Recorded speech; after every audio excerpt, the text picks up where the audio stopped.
this next set is finishing up, we'll have some new data here pretty quick. Potentially hazardous asteroids can show up anywhere in the night sky at any time. So we're up here for 12 to 13 hours sometimes making decisions about the objects we're seeing, if they're real or if they're just noise in the background.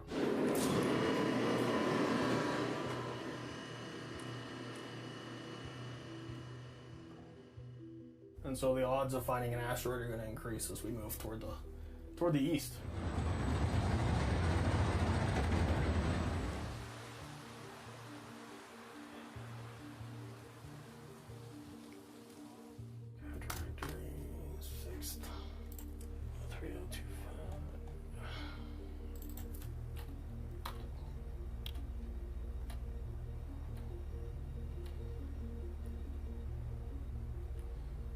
Oh, this might be something.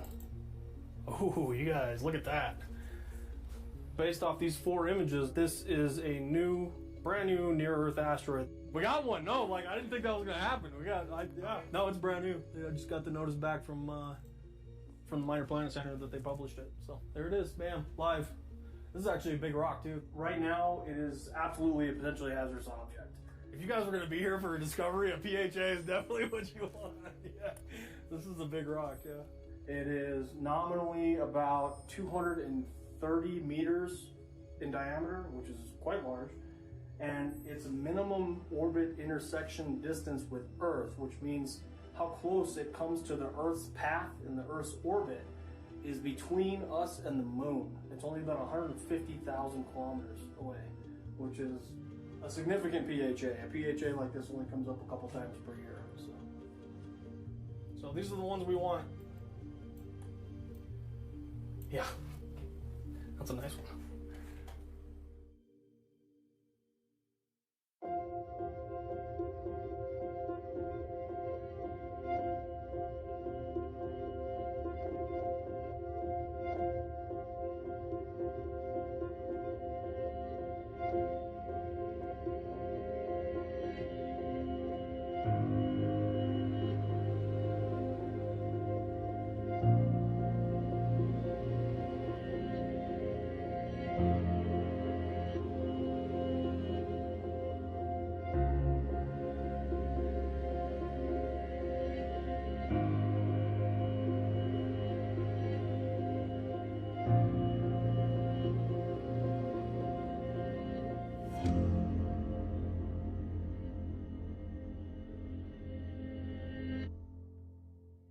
Mile-wide fragment of the comet traveling 40 miles a second. Pieces of the comet that will hit Jupiter. 3 fragments are scheduled to hit the planet. Will slam into the same area, the same spot on the planet Jupiter.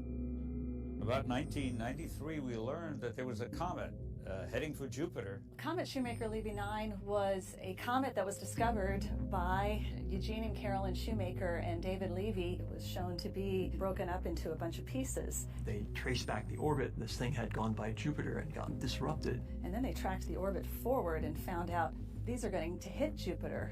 And that got everyone excited. It's really the first time that these impacts have been observed. Impacts were very important in the formation of everything. We could observe an impact on another planet. Scientists still don't know what they're going to see tonight, but they do know that they've come to the best place in the world to see it.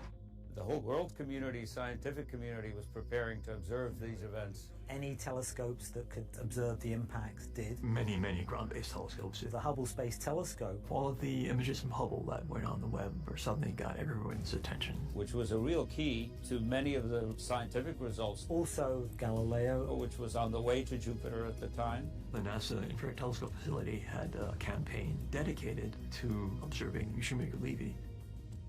This observing run for the Shoemaker-Levy 9 impacts, that was my first observing run ever. We're starting tonight with the near-infrared spectrometer. God, that's gorgeous. We were seeing something pop up on the screen. It was really shouting. We were literally dancing around. And we saw this bright thing just light up. And it was like, yes, we did it. We were all like kids in a candy store, I guess. A lot of the energy we saw wasn't just the impact itself, but it was the sort of splashback. And when those pieces plowed into the atmosphere, they brought up big plumes of material that rained back down on the upper part of the atmosphere. So we're able to measure changes in the upper atmosphere of Jupiter. It taught us a great deal about how impacts take place. Scientists say if a fragment the same size hit Earth, it would leave a crater the size of Rhode Island. It was one of those wake-up calls that, not only are impacts something that happened in the past, but they're happening now in our solar system. And here it is, this awakening. They kind of precipitated this NASA Planetary Defense Coordination Office. To make sure to find the asteroids that come close to Earth and the comets that come close to Earth, get them cataloged, figure out where they've been and where they're going to be in the future, just so we understand, are we at risk of being impacted on the Earth? So that's a big component of what NASA does now. It has planetary defense to find potential impacts for the Earth and protecting it.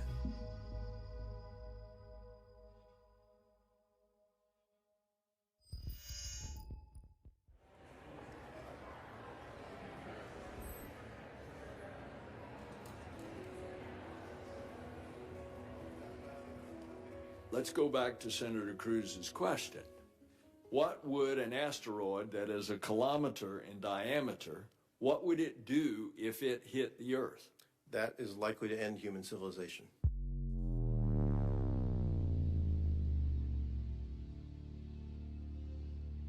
The impacts of Comet Shoemaker-Levy 9 with Jupiter in 1994, that showed us that, impacts are still happening in the solar system today. That really spurred some interest on the part of the Congress. NASA was tasked by Congress in 1998 to catalog 90% of all the large near-Earth objects, so those that are 1 kilometer or more in size. Those objects are big enough to cause what we would call truly global devastation, meaning that they could cause global extinction events. The good news is that we found more than about 95% of them.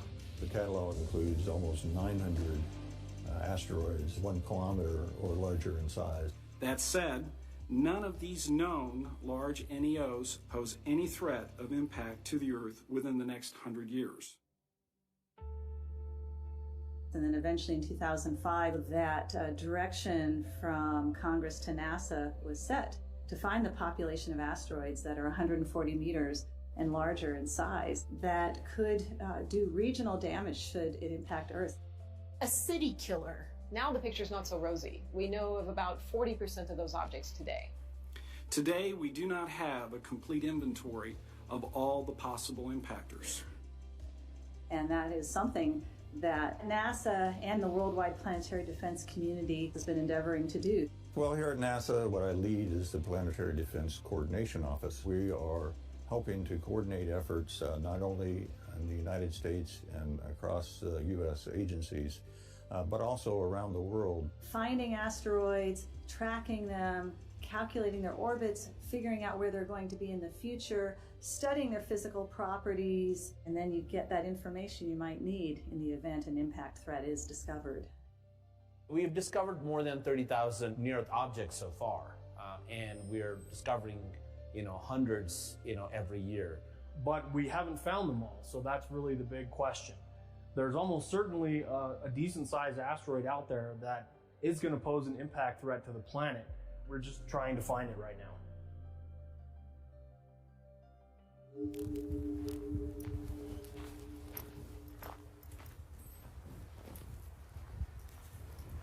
So the way we approach finding near-Earth objects is basically just to make a short movie of the night sky that consists of 4 frames. And then our software will pick out objects that are moving inside of the 4 frames, and we have to identify if they are real or if they are false detections. I first started hunting asteroids in my backyard, and I just had the hope of maybe discovering one. And when that happened, it was a very special moment in my life. My interest in astronomy started at a fairly young age. I remember as a kid seeing Comet Hale-Bopp in the sky from southern Utah. It was really a spectacular sight as a child, and just trying to wrap my mind around what I was looking at was difficult. This is one area of science where discoveries are still happening on a nightly basis, and it's really a neat feeling to step into that, where you can be sitting at a telescope at night and discover a new minor planet that's in orbit around the sun that nobody has ever seen before. It's a special thing, and I think that's what draws a lot of people into this business.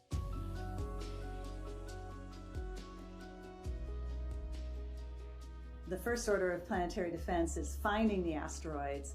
And so one aspect of the program is funding institutions with telescopes that can image wide swaths of the sky to be able to look at the starry background and look for objects moving with respect to the stars to see if there's something there that we haven't seen before. This is the whole sky. That's a whole sky camera. So you can see this is a live video feed from the end of the telescope, and you can make out the Milky Way right here. And this is the size of the images we're taking right now.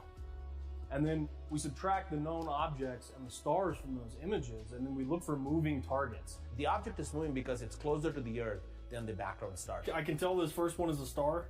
You can see that that object stays there. So if I load up a catalog image, which is a very old image, you can see that first hit is actually a star. That one's actually a star. Those moving targets are going to be asteroids that are in orbit around the sun. So that's a known asteroid. It comes up green, and it has the designation above it. And oftentimes they're new. We've never seen them before. So what we have here is a near-Earth asteroid that is likely brand new. And I can already tell that it's not coming up in any of the known databases.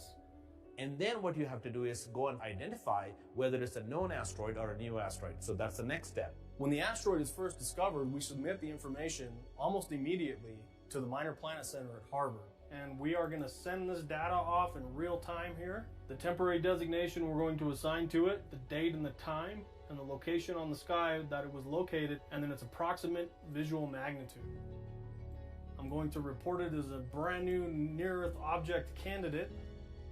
It's important to turn that information around quickly. The different survey telescopes quickly feed those position measurements to the Minor Planets Center, which is the internationally recognized repository for position measurements of small bodies throughout the solar system. Minor Planet Center is, I like to think, as the link between the astronomy community and everything that comes after that in planetary defense. My name is Federica Spoto, and I'm the project scientist of the Minor Planet Center. So part of the role of the Minor Planet Center is to actually distinguish what is known and what is not known. We keep all the observations and all the orbits of the objects. So we don't see the image, we just see these points, and those represent the different position of the object moving. So it tells you very accurately the time of the observations, and then the position. So once we have the position and the time, we can get the orbit. So all the data comes in from everyone, gets consolidated there. So we have a common catalog that we are working from. An archive of everything that is known and everything that is not known. The cool thing about the Minor Planet Center is that everything we do is public. So as soon as we receive the observations goes out. That information can all be rolled up there and available for other observatories to see them and then go get additional observations so that there is enough information to get an orbit. And anyone can then access that data to track these objects down and help us determine if they are going to be an impact risk in the future. Once we find an asteroid and we've got an orbit for it, the next logical question is it going to hit the Earth? Fortunately, there's a group here at the Jet Propulsion Laboratory called the Center for Near-Earth Object Studies, or CNEOs for short, that is tasked with doing exactly this. They assess the hazard potential of this newly discovered near-Earth object. And they do orbit determination to see both short-term and way out into the future, 100 years into the future. Could any of those pose an impact threat? My name is Ryan Park, and I'm the supervisor of the Solar System Dynamics Group at the Jet Propulsion Laboratory. And I'm also serving as the project manager for Center for Near-Earth Object Studies. So to date, we maintain about a little over 1.3 million objects, most of them being asteroids. We predict the motion of all known asteroids, and we process the entire data set from the Minor Planet Center to predict and reconstruct the orbit of the asteroids so that we can perform statistical assessment of the potential Earth's impact. Yeah, so what we do is we process the astrometry collected by ground-based observers, and we feed those through what we call the orbit determination process to get the orbit of the asteroid as a function of time. So we can propagate backwards, forwards, and figure out where the asteroid is in real time. So this basically catalogs all the potentially hazardous asteroids that might come close to the Earth, and we document the probability of potential Earth's impact. And if it were to hit the Earth with certain probability, when is it going to be and where is it going to be? And we do this for next 100 years and assess whether it's going to be hitting the Earth, and if so, with what probability. And that information gets shared with the CNews website as well as with the entire world. This data gets disseminated immediately to many different organizations, and NASA's Center for Near-Earth Object Studies runs watchdogs that are constantly ingesting this data and calculating the odds of an impact in the near future. And if they find that this object has any probability of hitting the Earth in the near future, we will get an alert on our systems within about 10 or 15 minutes. And then when people start receiving this type of warning, then there's a huge community of astronomers that start observing it from all around the globe. As the Earth rotates and nighttime falls across Asia or Europe. And so we start getting observations from all over the world at every time, and we start processing them really quickly. It's a very smooth running machine.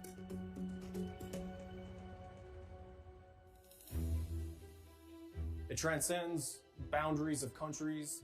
Asteroids don't care about international boundaries. It doesn't matter where the asteroid impacts. It affects, the entire humanity. In fact, anything alive on the Earth. It transcends basically anything except what makes us human and what it means to help discover and protect the planet from a hazardous asteroid that might be incoming. Yeah, I'm really proud of it, I would say.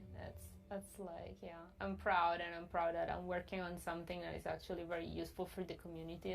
We're part of Planetary Defense, but also we do everything so that we can help the community. It was a great honor to have an asteroid named after me. So there's Ryan Park asteroid. This was a huge deal for me. This basically led me to believe that I'm making some contribution to the field. We didn't even know asteroids existed 200 years ago, and it's only been in the last few decades that we even had the technology to be able to detect these things. So, yeah, I might be referred to as the father of planetary defense. I created the term, perhaps, but it is only because I, stand on the shoulders of those asteroid hunters before me that we are now able to protect the world from asteroid impact. So this object has already been ingested by the Center for Near-Earth Object Studies Scout Watchdog. Right off the bat, it tells us that the probability this is a near-Earth object is already 100%. And the probability it is a potentially hazardous asteroid is 67%. There is no real impact rating or probability, so it's not currently a threat, but long term, after the arc is extended and we have a better idea of the orbit of this object, this might be a brand new, unknown, potentially hazardous asteroid.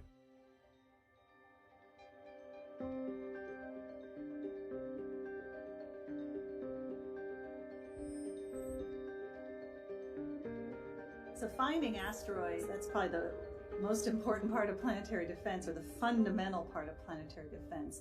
But it doesn't help to see an asteroid if you don't have enough information to know where it's going to be in the future. You can't do anything about them unless you find them and know where they're going. That means the race is on to try to figure out how can we get more data? Can we get more exposures of it so that we can figure out which way it's actually going?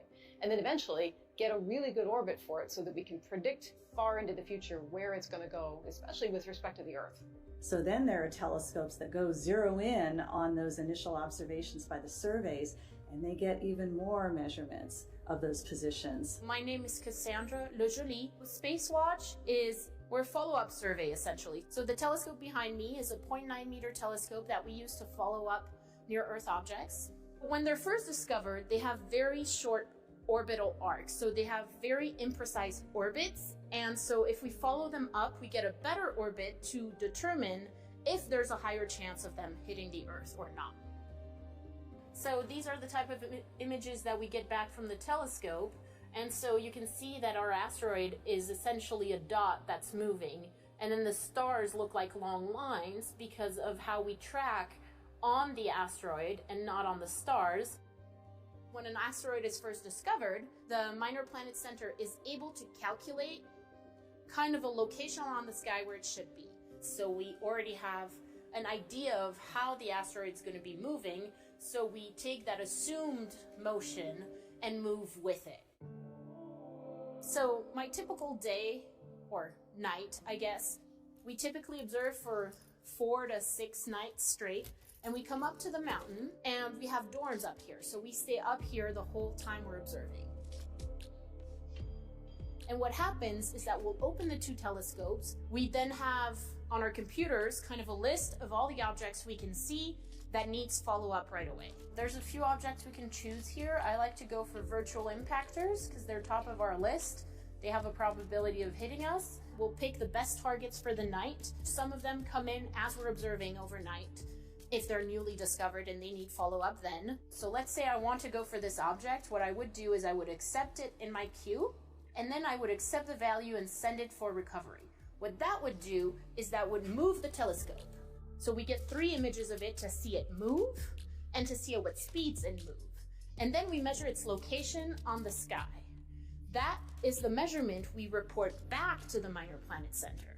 Well, that's an asteroid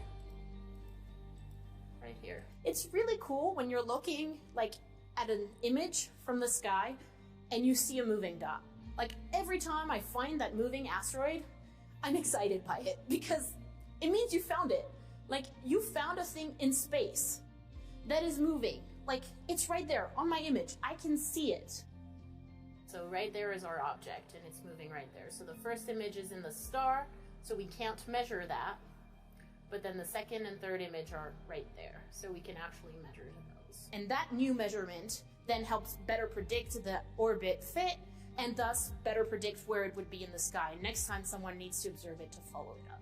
The most important thing is always get more data, because the more data you get, the better you are at finding the orbit and know where the object is. And if you take another image a little bit further, you can then put another data point, and then you can keep tracing that orbit around. As you collect more observations, the orbit of the asteroid in question will get better and better. I really like that I'm protecting the planet. And yes, I'm not the one that's like with a cape pushing the asteroid away. That's not what I do. In some ways, like my little contribution might help not just myself, but someone in the future. And I think it's very important to do that.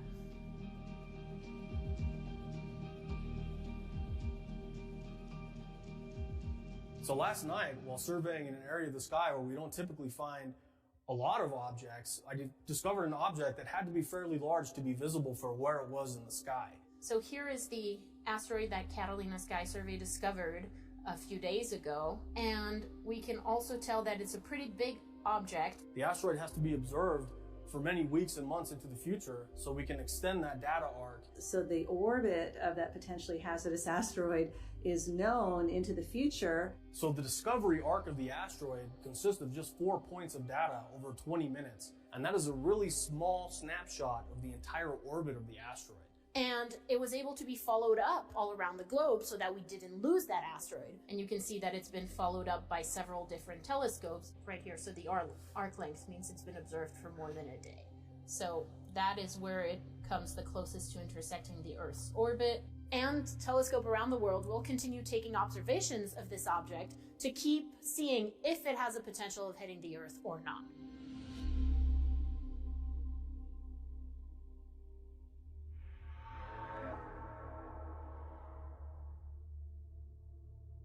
Well, at the current rate of detection of near-Earth asteroids, it's going to take us about another 30 years before we'll have this catalog that we've been tasked by Congress to do. We've only discovered less than 40% of the 90% of the object we need to discover. Finding the asteroids isn't something that can just happen overnight because telescopes can only see so far away, or they can only see so faint into what they might be looking for out there. Ground-based telescopes are kind of limited to looking at night away from the sun. And we have to wait for the solar system to bring asteroids around. The Earth is traveling around the sun, the asteroids are traveling around the sun, and so it isn't possible to see the entire solar system at the same time. It's hard to find asteroids because relative to the size of the Earth and the distances within the inner solar system, they don't get bright enough to spot until they get closer to the planet.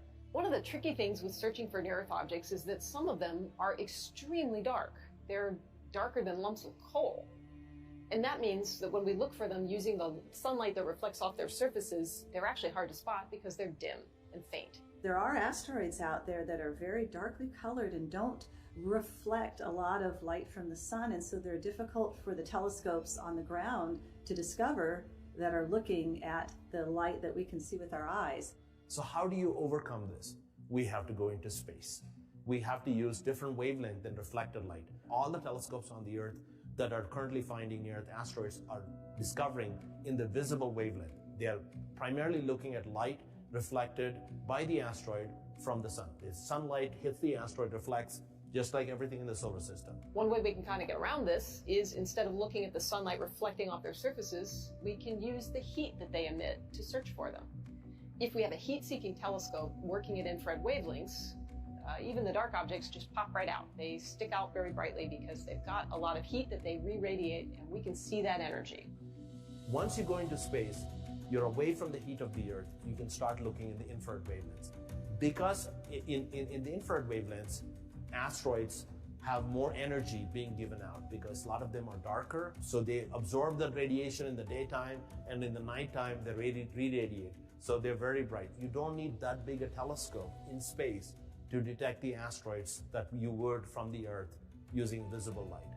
And Near-Earth Object Surveyor is one such telescope. The Near-Earth Object Surveyor mission, or NEO Surveyor for short, NEO Surveyor, is a space telescope that we're building that's designed to detect, track, and characterize asteroids and comets that have the potential to get close to the Earth. But it'll also be positioned in such a way that it can survey closer to the sun than the telescopes on the ground. Because of this nice tall sunshade, we can actually point relatively close to the sun, and that lets us look far across the solar system so that we can spot the asteroids when they're far away from us. So that, working in concert with the telescopes on the ground, is going to really accelerate those objects getting into the catalog. With NEO Surveyor, we should be able to see something like a few 100,000 new near-Earth objects over the course of its survey. We expect the numbers will increase by somewhere between a factor of 5 to 10 in the next decade. They're going to give us lots of data, and they're going to require from us to have different tools ready to handle the data in the best way we can.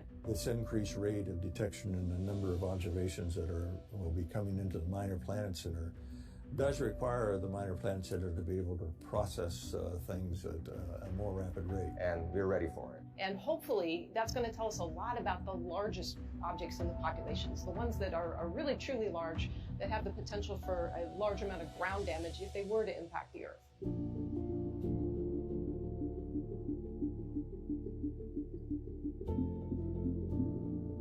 This is still kind of a golden age of discovery for asteroids. One day in the future, we will have found all of these objects, and this period of asteroid discovery will come to a close for the most part.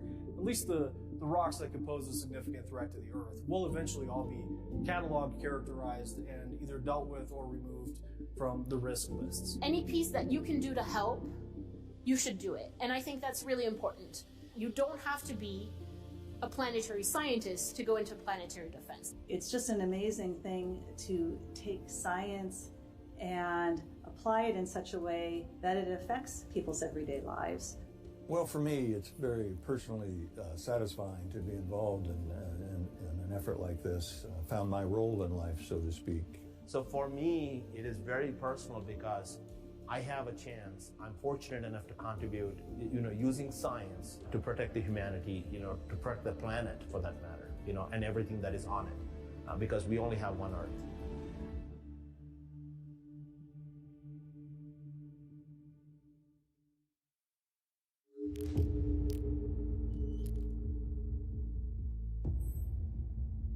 The explosion of a meteor over Russia last month injured 1,500 people. The recent meteorite that hit the Russian Urals with the force of an atomic bomb was a stark wake-up call regarding threats from space. When the asteroid passed through the Earth's atmosphere, it did so at a really high speed, something like 40,000 miles an hour. It had an explosive energy about 25 times the bomb used in Hiroshima, or about 470 kilotons of TNT. It did cause a massive shockwave that shattered windows all over the city.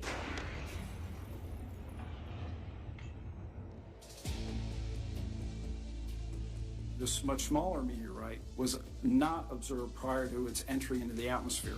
The Chelyabinsk impact came from the direction of the sun. It was on a very difficult trajectory for us to be able to see from ground-based telescopes. Scientists testified about how these objects are tracked and how those risks can be minimized. As we were reminded a couple of weeks ago, the Earth is sometimes hit by asteroids. Impacts have happened, and they will happen in the future. That asteroid was only about 18 meters across. That would fit inside this room, roughly. This asteroid never made a big impact crater on the ground. That's because it wasn't big enough originally to make it to the ground fully intact. So the impacts of airbursts are different from an impact that is physically going to touch the ground. If the asteroid slammed through the Earth's atmosphere, it was like hitting a brick wall, and it just pulverized it into a million little pieces, like this one here. Even just from that 20-meter asteroid disintegrating in Earth's atmosphere, the shock wave from that did damage. The inside of the asteroid is stony. It looks like an ordinary rock. We need to know more about these objects that could impact us. How big is it? What's it made out of? How does it spin? How much potential for damage it might pose on the ground? The Earth has been bombarded by asteroids in its history, and it will be hit by asteroids again. The questions that we're trying to answer in planetary defense are when, where, and which rock is going to do it.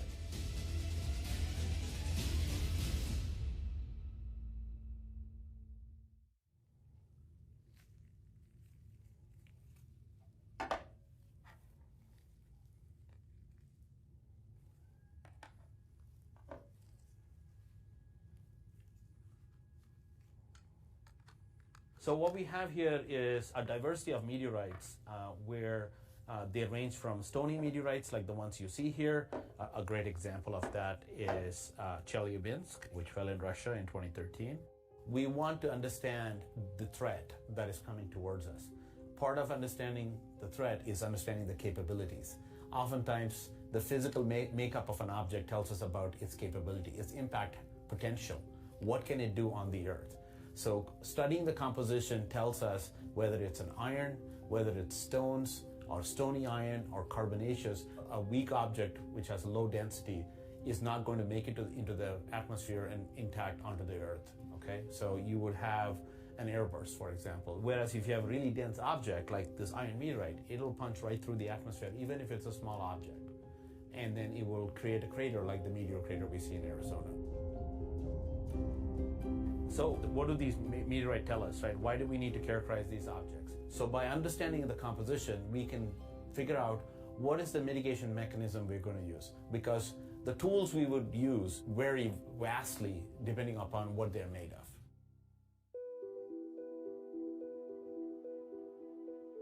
To understand what asteroids are, you have to go back to kind of the beginning of our solar system.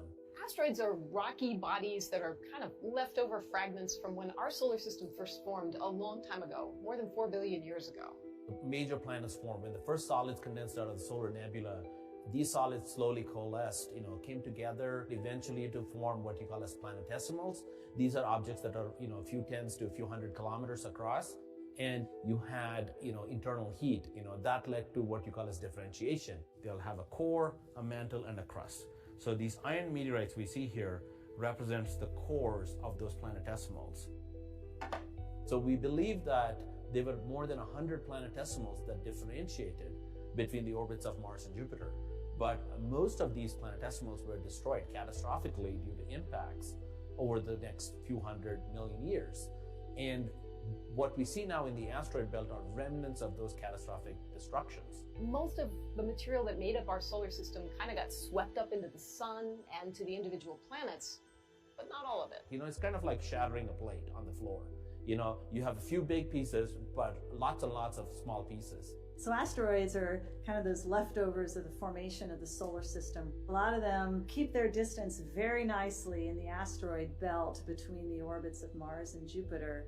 But some of them over time, because of being tweaked by the gravitational pull of Jupiter and whatnot, have made their way into the inner solar system. And so some of these leftovers from the formation of the solar system can get a little too close for comfort to Earth. That's how we end up with near-Earth asteroids. We'd really like to understand the distribution of these objects, their compositions, and kind of where they come from. So that's what we're trying to find out. How do they leak into the inner part of the solar system and get into this region near the Earth's orbit?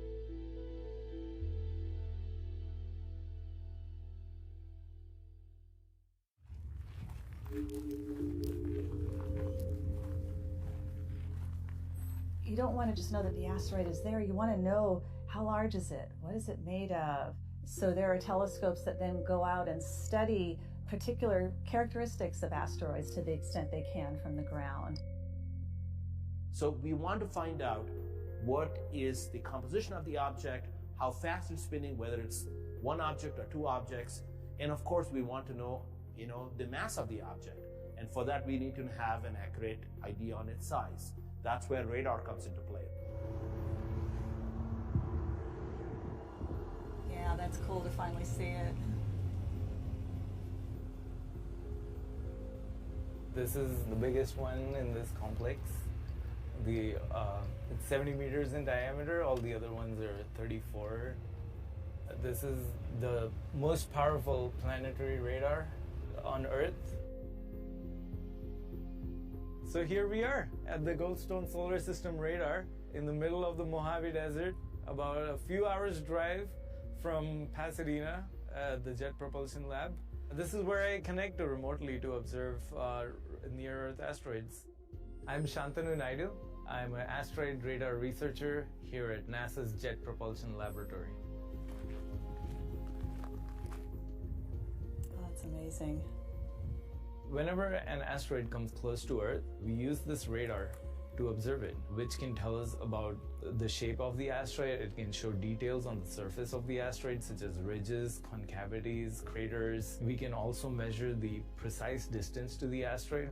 And then from all of that, you get really fantastic science, and then you get that information you might need in the event an impact threat is discovered.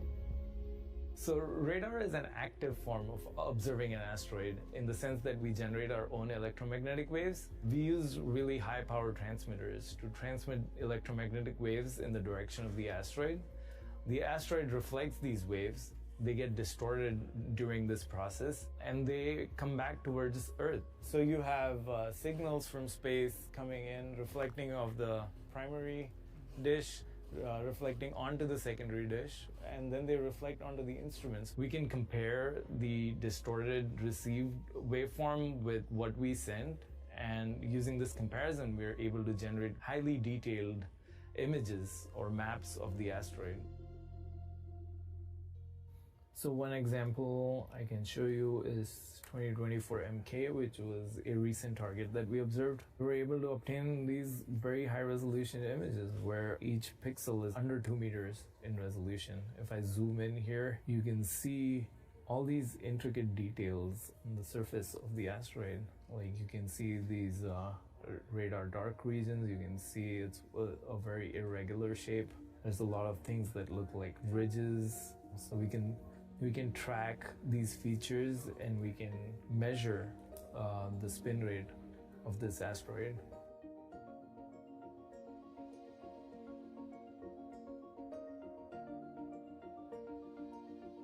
So there's a control room in the pedestal. This is where the telescope operators sit. We send them the orbits of the asteroid, we send them the observing plan, we send them the configurations we want to observe the asteroids with. So this is where the telescope operators sit, and this is where they control all the equipment from, and that's where the data gets collected in the computer behind, and that's what we connect to download the processed images at JPL.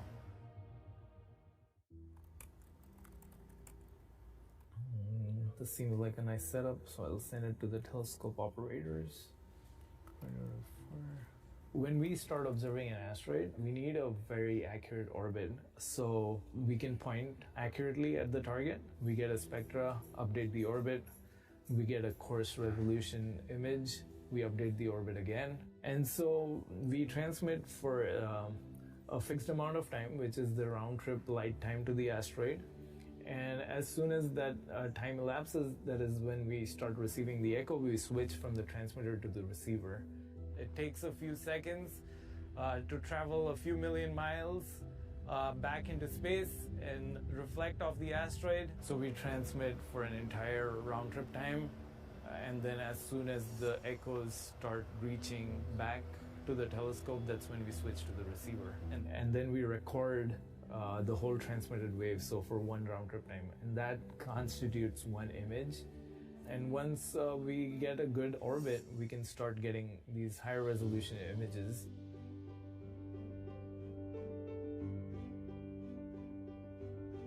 It's always exciting because it's the first time anyone is looking at the features on the surface of this asteroid. Most of the asteroids that we observe, we've not seen them before, and so whatever you see with radar is a surprise, and a lot of the times it's discovering something new. It is very cool to know that at least for a few minutes or maybe even a few days, you're the only person in the world who knows this thing. It's very exciting. It's a very exciting feeling. There's a sense of responsibility knowing that I'm part of such an important team, and we're all tackling such an important problem of asteroid threat assessment and mitigation.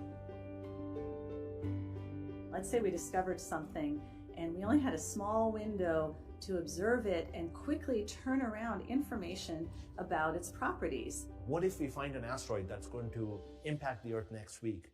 Then all of a sudden an opportunity came up that nature gave us. An asteroid designated 2023 DZ2 was discovered. So this object was discovered by a team in the Canary Islands in Europe. When it was discovered, the observations were directly sent to the Minor Planet Center, and then we publish everything. The role of the Minor Planet Center is to distinguish what is known and what is not known. We define them as a complete new object, and so in the following couple of hours, a lot of observers from all over the world that start observing it. And then it was like a really large impact probabilities, which means it could impact the Earth. Over a period of a few days, it was had a high impact potential 3 years from the discovery date.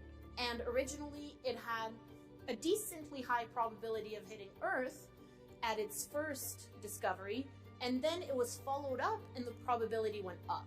And then this impact probability stayed high even if people were sending more and more observations, which means that the path on which the asteroid was really towards the Earth. 2023 DZ2 was a significant asteroid. That kind of close approach to the Earth of a rock that size might only happen a handful of times per century. And then eventually it turned out that it was coming really close, but it wasn't hitting the Earth. Other observations had been made to take 2023 DZ2 off the risk list, so that was a good thing. Suddenly, the probability of hitting Earth goes down. And that's because the more points you gather, the better refined your orbit can become. At NASA, we thought this would be a good opportunity to launch an observing campaign in coordination with the International Asteroid Warning Network to try to get the worldwide community together to gather observations about physical properties of an asteroid and turn that around quickly. So we essentially had a very short 5-day campaign where we had to reduce the impact risk by observing the object and collecting more positions along its orbit, understand its rotation period, understand its composition, try and observe it with radar to get some physical information like the size and volume, and try and input all this information in an impact hazard model to see what would be the impact on the ground. So we were able to pull all of this stuff off within a matter of 5 days. We took this real-world opportunity to exercise the whole system and campaign that would be done if a potential impactor was found. In case we were ever faced with a situation where we needed to do that, to measure the properties of an asteroid during a short window in a coordinated fashion with the worldwide community. So we used the Goldstone radar to observe it, and we managed to obtain images with the resolutions of under 4 meters on this asteroid, which showed that it was an irregular body. It was spinning extremely rapidly. Based on the visible extents in the radar images, we could tell that the asteroid was somewhere about 30 to 40 meters, so a bit smaller than what we could estimate using just the visible. It was an important target to practice working together, to exercise the systems in order to refine the orbit and improve the characterization of the asteroid. So my students and I, we observed this object using telescopes, one on campus. We also used the NASA Infrared Telescope Facility, which is on Mauna Kea, Hawaii. It is one of the few telescopes in the world that is capable of telling what asteroids are made of. So we try and do geology with the telescope. We're trying to do prospecting, trying to understand what minerals are there on these asteroids, and using those mineral signatures, kind of the spectral fingerprints, to identify what fingerprint matches with those of meteorites that we have in the lab. So that's what we were trying to do with DZ2. So this is the 2023 DZ2. This is the motion, this is the object that's moving there is DZ2, correct? Yeah, so you can see it moving through the star field. Star field, and that's the spectrum, the visible spectrum right next to it, the first order visible spectrum. Yeah. So in the end, what we assessed about DZ2 was that it was much brighter than we expected, because when an asteroid is discovered, we don't know how bright or dark it is. So that sets a range in size, okay? You can slowly narrow down the size depending on more characterization information. So if you have radar, that gives you a very accurate, diameter, pretty close to the final thing. If you have thermal infrared measurements, you can constrain the observations. So you can constrain the diameter for that. But you also have composition. Composition tells you something about how bright the object is. So that gives you an additional piece of information. So no one technique gives you the ultimate answer, but complementary sets of information from different telescopes, different techniques, kind of let us converge to one answer. In the case of DZ2, what we've done is with the IRTF, we spectrally characterized. We looked at the light reflected off DZ2 in different wavelengths. And in the infrared, in the wavelengths we cannot see, but rattlesnakes can see, kind of like heat-seeking stuff. What we see is a unique spectral signature for a specific mineral that is only found in this particular type of meteorite called auberites. And we have a few of those in our collection, both that fell on the Earth, fell in Antarctica. So here's an example of it. This is an auberite. It's essentially white, okay? It's reflecting 60 to 70% of the light. What we do is that take this meteorite, crush them into a powder, and put them in a lab spectrometer to get the spectrum of this meteorite. In other words, how is light interacting with it at different wavelengths? So what we do here is that we take a sample and then we crush it and we have it, being observed by the spectrometer that we have it here. Instead of the sun, we have a light source that is reflecting, off the sample. And we're collecting visible near-infrared spectra of that sample that we have. Spectrum is nothing but light split into many wavelengths. And using that spectrum, we compare the same thing we get from the NASA Infrared Telescope.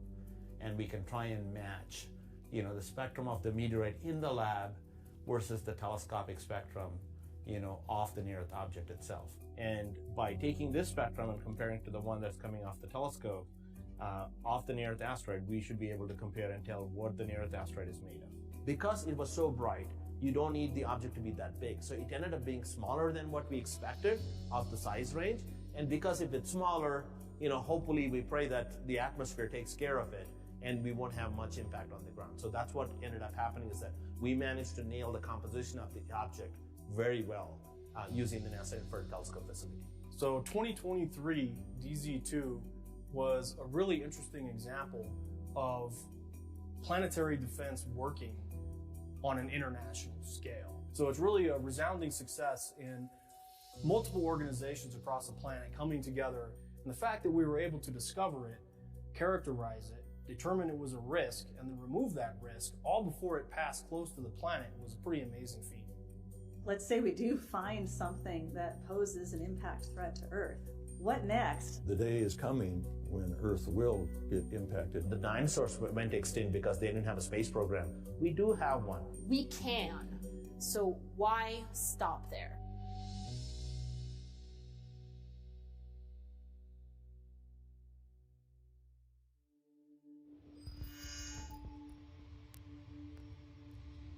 Ten, 9, 8, 7, 6, 5, 4, 3, 2, 1.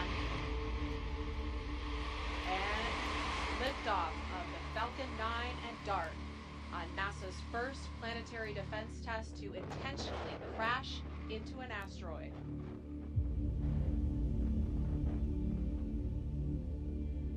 We're embarking on a new era of humankind. We're doing this mission to prove that we can deflect an asteroid. Even if we do everything right, our sensors work well, our spacecraft is doing well, even then, we might still miss.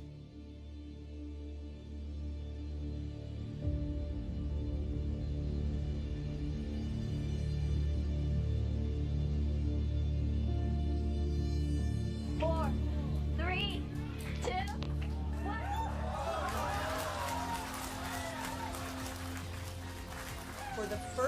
time ever, humanity has changed the orbit of a planetary body.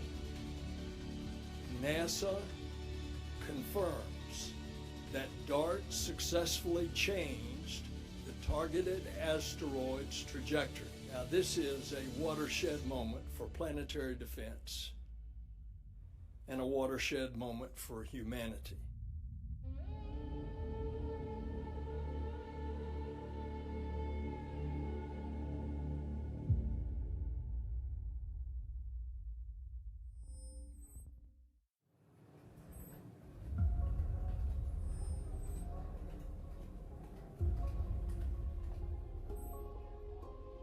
As was demonstrated with the DART mission, if an asteroid were ever discovered that could pose an impact threat to Earth, and we do have the capability to deflect an asteroid in space and to change its orbit. You know, once we've found an object and determined that it could be an impact threat to the Earth, what do we do to mitigate it? Eventually, we have to be ready to nudge an asteroid off its course. NASA's recently demonstrated a particular type of mitigation technique that we call kinetic impact. In case there was an asteroid coming towards Earth and you're there, you can actually stop it. I mean, that's kind of fantastic. Our double asteroid redirection test, DART, was a demonstration of using the kinetic impactor technique.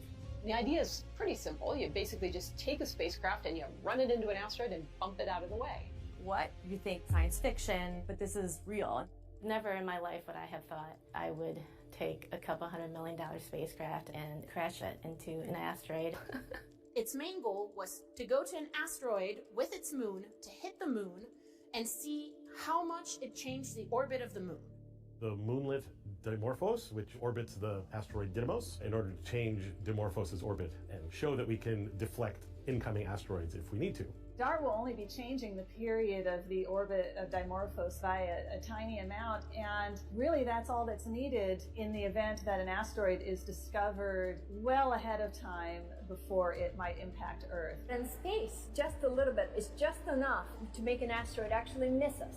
So behind me, you see the spacecraft. It's really cool to see it coming together in real life. It is fantastic to see it in real life. To see it turn from ideas into real pieces that are gonna go into space. The solar arrays will actually roll out to 28 feet in length. Once the solar arrays are deployed, it's going to be the size of a school bus. As the solar array opens out, it's going to swing out in this direction. To me, the most important thing and the most exciting things is all the technical challenges. My job was primarily to make sure all the systems on the spacecraft work together. On top, you see the next sea thruster. Over here is our star tracker, and then over here is our high gain antenna. My job is to make sure we launch. My job is to make sure we're able to receive data back. My job is to make sure we hit. There's Draco on the bottom of the spacecraft, as well, of course, is integration and test. The asteroid's only 2 football fields in size. We're flying at over 6 kilometers a second. 30 days out, we see 1 pixel on our field of view. You can see Didymos and Dimorphos as 1 point of light. About 4 hours out, our spacecraft becomes autonomous. And then that's where everything gets really exciting. You actually are seeing impact. The algorithm has to identify and hit the target in the field of view of the camera. And so you could just imagine if it was a human being joysticking this. Because we don't know for sure what the asteroids look like, our simulation gives us the capability to use different asteroid shapes and asteroid objects to see that our SmartNav algorithm performs against all these unknowns. Astronomers are going to measure how much DART changed Dimorphos' orbit using ground-based telescopes all over the world. These curves show the brightness change due to Dimorphos moving in front of and behind Didymos. We can tell how quickly Dimorphos is moving around Didymos. We make these measurements before DART arrives, and then this is the same technique that we'll use after the impact to determine how much we've changed the orbit by.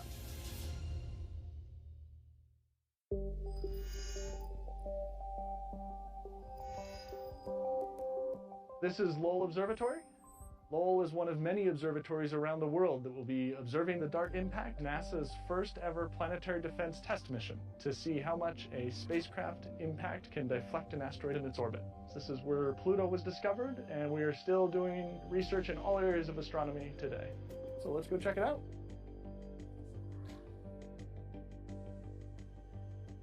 This is the Pluto telescope, the telescope that was used to discover Pluto almost 100 years ago. So here we are at the Clark telescope. This is where Percival Lowell sat to observe Mars. Let's head on over to the Lowell Discovery Telescope, about an hour south of Flagstaff, which is where we are going to be collecting data for the DART mission. And the reason we're all the way out here in the middle of this forest is that we have really dark skies here.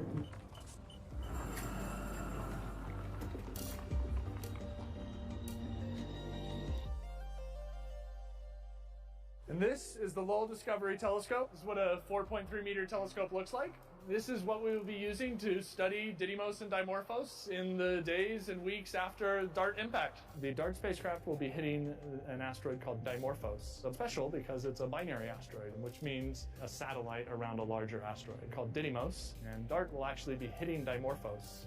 And what we will be measuring is how much DART changes the orbit of Dimorphos around Didymos. And so this is an important test for planetary defense mitigation strategies in case we ever have to do this for real.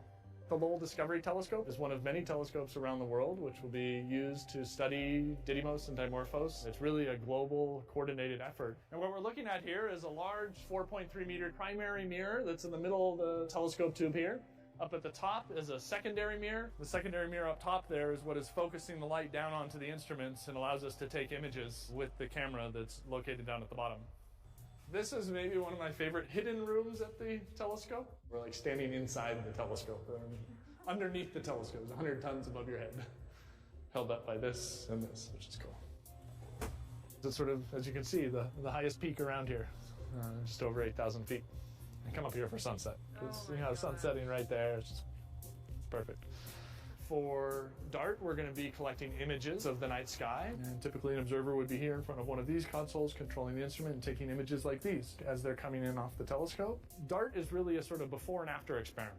We need to understand the system before the spacecraft intentionally impacts, and then we have to understand what the outcome of that impact event is. As we watch from the Earth, Dimorphos will pass in front of Didymos and behind Didymos. What we will be doing with those images is measuring the brightness of Didymos in those images and looking at how that brightness changes. And those dips in brightness allow us to measure when these eclipses happen and measure the orbit period of Dimorphos. And so you have essentially a fixed star field here. All the white dots are stars of different brightness. And moving through this field is Didymos and Dimorphos, which again, we can't distinguish them as discrete points of light, but we have that small object moving through the field of view. So after impact, we will then be able to go back and start observing intensely, looking for those mutual events, those eclipse events of Dimorphos passing in front of and behind Didymos. And on each one of these frames, we're measuring the brightness to assess whether or not it's undergoing one of these events where Dimorphos is passing in front of or behind. This is such a cool experiment. It's such a singular experiment. Using the ground-based telescopes like this one and others around the world to watch the systems and see how it's affected by this impact event, because that's really what's going to give us the answer to what did DART do at the time of impact. And that will be exciting to see how that evolves over the days and weeks following that impact.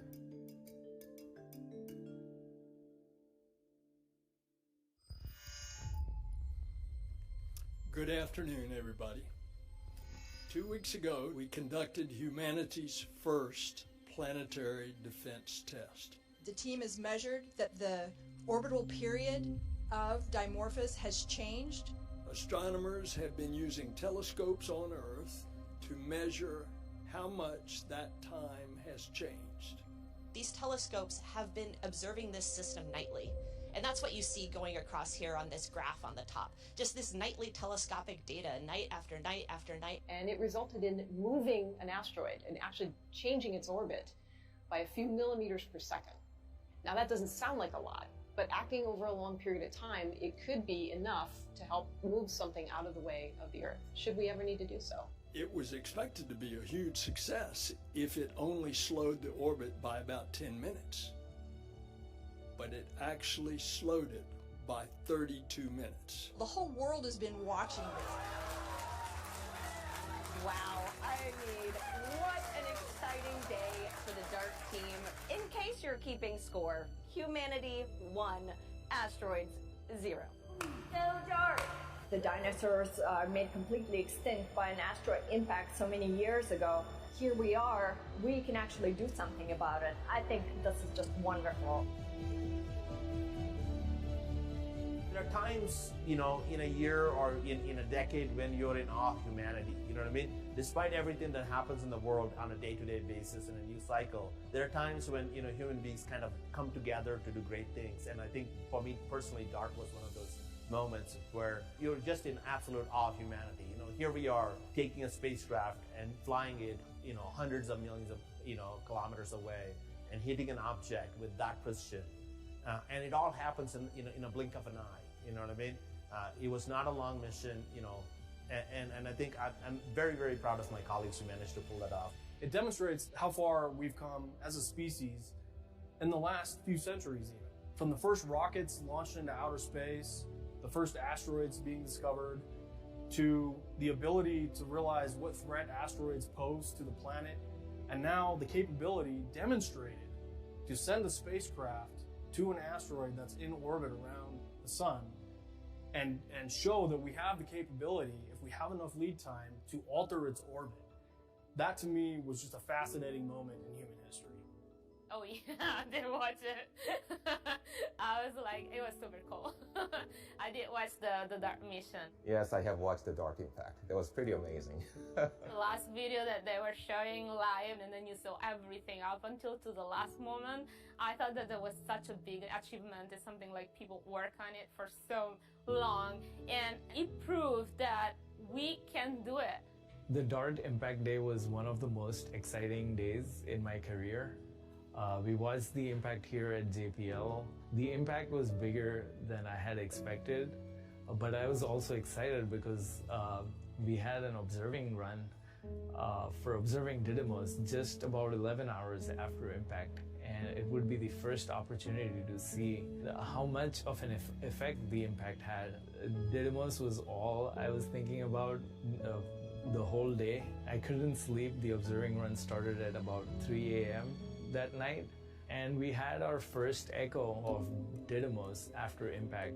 We weren't expecting to measure the deflection that night, but the echo was off from where it should have been if there was no DART impact. And I couldn't believe my eyes. I was like, either there's some problems in the measurement, or this is a real detection just 12 hours after impact. So this was the first Coldstone radar detection of the effect of the DART impact on the orbit of Dimorphos. The yellow circle, it circles the location where the echo from Dimorphos should have been had there been no DART impact. But then the red is circles the echo of Dimorphos, which you can see as this white dot here. And you can see it's quite far away from where it should have been without the impact. And it just gave it a small nudge. But if you wanted to do this in the future potentially, it could potentially work, but you'd want to do it years in advance. Warning time is really key here in order to enable this sort of asteroid deflection to potentially be used in the future and is part of a much larger planetary defense strategy. The DART mission was the first kinetic impactor demonstration. It was a successful demonstration of that technique. There are also other possible techniques. If you do find one that is coming, definitely, there are several options. There are different types of mitigation, and they actually depend on when you discover that the object is going to impact. Well, one of the most important things we can do to ensure that mitigation actually works is we need to provide time. Time is your best friend. I have time to build a spacecraft, go to space, analyze the object, try to understand what type of physical properties this object has. Then what we call the reconnaissance mission, to fly by a rendezvous so that we have a better understanding of what the asteroid is, such as the size, the mass. Chemical composition, for example, it is a solid rock, as it has boulders, something like that. And then you want to know its orbit in a very accurate way because you want to track it down and go straight on it. The next step is to figure out the mission that could potentially deflect the asteroid. There are other techniques, though, that still remain to be tested for asteroid deflection. A gravity tractor, for instance, where you just have a spacecraft of some significant mass, station keep with the asteroid in the right position, and the mutual attraction between the two objects will allow the spacecraft to slowly tug the asteroid off of the impacting trajectory. Another technique might be an ion beam deflector, where you've got a spacecraft that turns its ion engines onto the surface of the asteroid, continuously bombarding the surface of the asteroid does create a pressure on its surface, and therefore a force that changes the velocity of the asteroid. Of course, all the Hollywood movies like to use nuclear explosives. It's very dramatic and exciting. But we wouldn't blow the asteroid up like they do in the movies. You detonate the device, bombards the surface of the asteroid with heavy radiation. That causes the surface material to vaporize and jet off and creates instantaneous rocket engine, so to speak, and shoves the asteroid. Really, the goal at NASA is to find the asteroids years or decades in advance that could pose an impact threat to Earth. And then you have the gift of time to address possibly not having that impact happen at all. NASA is just one piece in the puzzle. NASA has its role as the information gatherer from space and conveying that information to other agencies. Every piece of the puzzle must rise up to the occasion and perform seamlessly. To do that, we have to practice. NASA also participates in interagency exercises with many others across the U.S. government to step through a situation where an asteroid is discovered so many years ahead of time. Here's the type of information that is known about it. Here are the possibilities of what could happen next.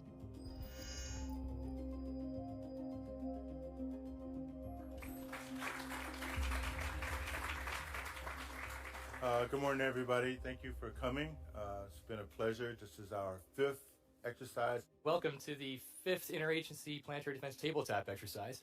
This exercise is incredibly important to bring together the world experts and decision makers. ESA Planetary Defense, National Space Council, FEMA, NASA headquarters, U.S. Space Command, the Department of State, to better prepare us for what is an inevitable future asteroid impact. We know it will happen. We just don't know when it will happen. You know, really this exercise focuses on is how we plan and coordinate our activities in response to a potential impact, for it all to come together into a plan on how we save the world. And with that, I invite you all to open the blue envelope in your folder. And what you have in front of you is a notification from the International Asteroid Warning Network about this hypothetical scenario of a potential asteroid impact for the near-Earth asteroid 2023 TTX. At this point in the scenario, the impact probability of the asteroid is 72%, as calculated by NASA JPLC NEOs and by the ESA NEO Coordination Center. The impact date would be the 12th of July, 2038. The potential impact locations would span a corridor from the South Pacific across North America, the Atlantic, the Iberian Peninsula, the Mediterranean coast of Africa, Egypt, to the coast of Saudi Arabia. Now, the size of the object based on observations from the ground, it's highly uncertain based on the brightness and the unknown surface reflectivity, the coloring of the asteroid, and so it's most likely estimated to be in the range of 100 to 320 meters based on what is known about asteroids, but potentially at the extreme range of 60 to 800 meters in diameter. All right, so the next critical factor to consider is, of course, how many people could be affected by these different damage sizes along the different impact locations. It's certainly regional to country scale based on that size range. For asteroids in this general size range, the primary hazard is going to be local blast and thermal ground damage, and the larger sizes could also cause tsunami.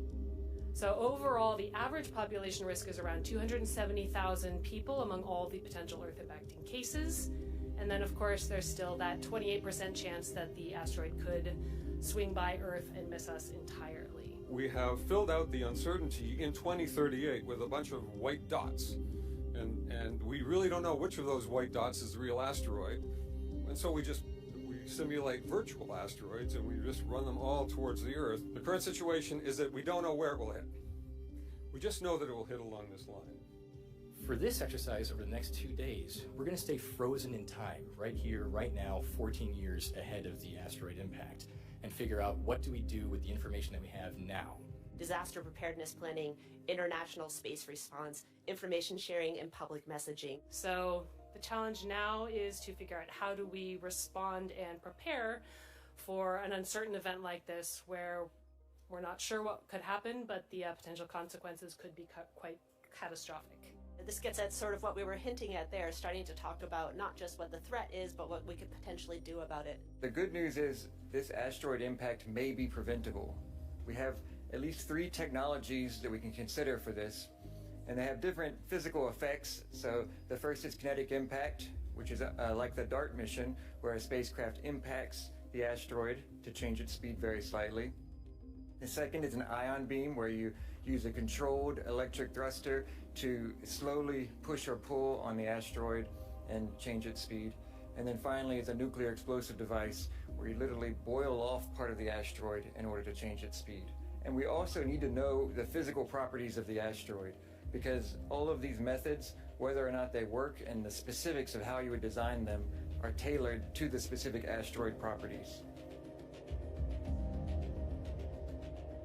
Through forums like this one today and tomorrow, and bringing together all of you, the world experts, we can tackle the detection and characterization of asteroids, ways to improve coordination among allied nations. That's why we want to exercise all of these capabilities now and not wait until then. We took this opportunity to exercise the whole system and campaign that would be done if a potential impactor was found.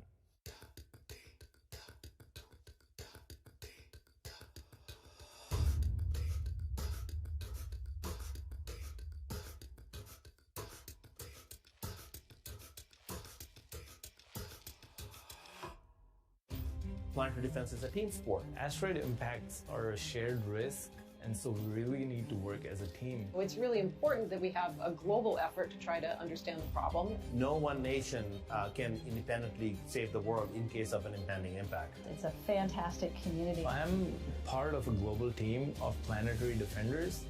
Very proud to be part of the Planetary Defense family. It not only protects Earth today, but provides protection for the future.